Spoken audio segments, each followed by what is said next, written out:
इस सदन के मेंबर्स को इस महत्वपूर्ण बिल में उन्होंने जो नोटिस दिया उसको एडमिट करके बोलने का मौका दिया।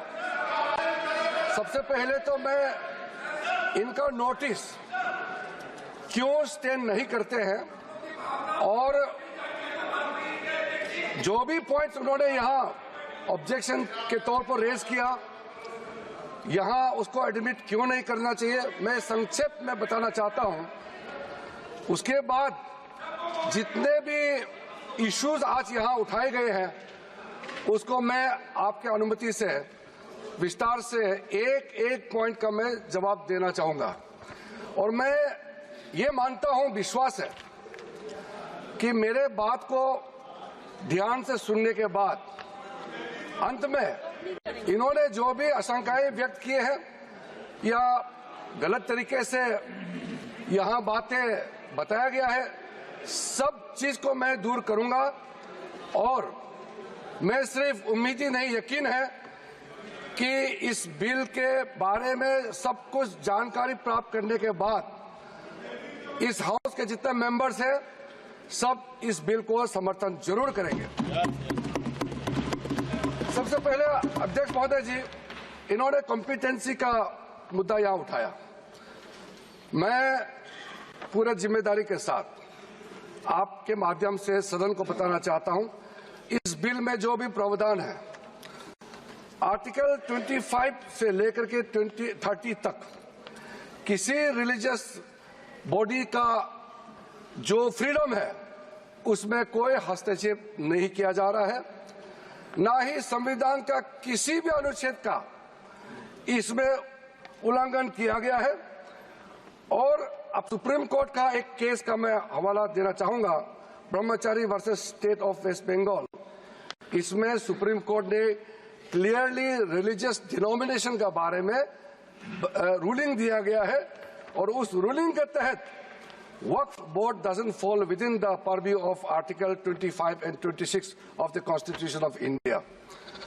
दूसरा सर, इसमें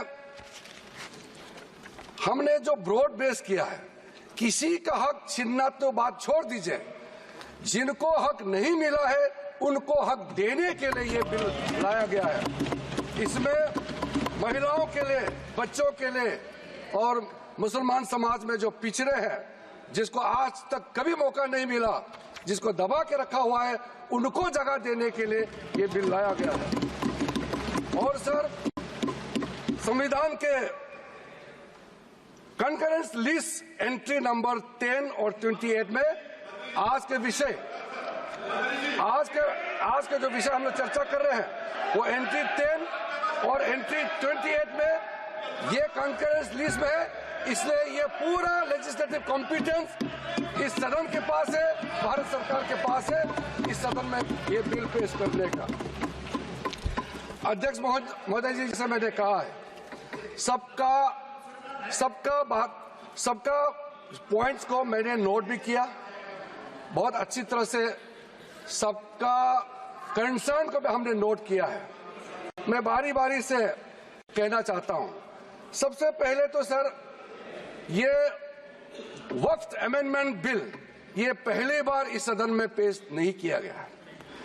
अंग्रेजों के जमाने से लेकर के उससे पहले का लंबा इतिहास में मैं नहीं जाना चाहता हूं, लेकिन आजादी के बाद सबसे पहले ये एक्ट लाया गया है।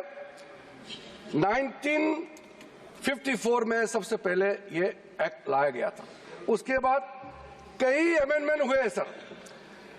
काफी अमेंडमेंट होने के बाद मैं पूरा इतिहास में नहीं जा रहा हूं, लेकिन जो अमेंडमेंट आज हम लाने जा रहे हैं इस सदन में वो वक्फ एक्ट 1995, जिसको 2013 में अमेंडमेंट ला करके इस पूरा जो वक्फ का पर्पस, इंटेंशन और जिसके उम्मीद में लोगों का सालों तक था कि इस अमेंडमेंट जो लाया इससे कुछ फायदा मिलेगा, उसको उल्टा करके 2013 में ऐसा प्रावधान डाला गया था जिसके वजह से आज ये अमेंडमेंट लेकर के हमको यहां सदन में आना पड़ रहा है।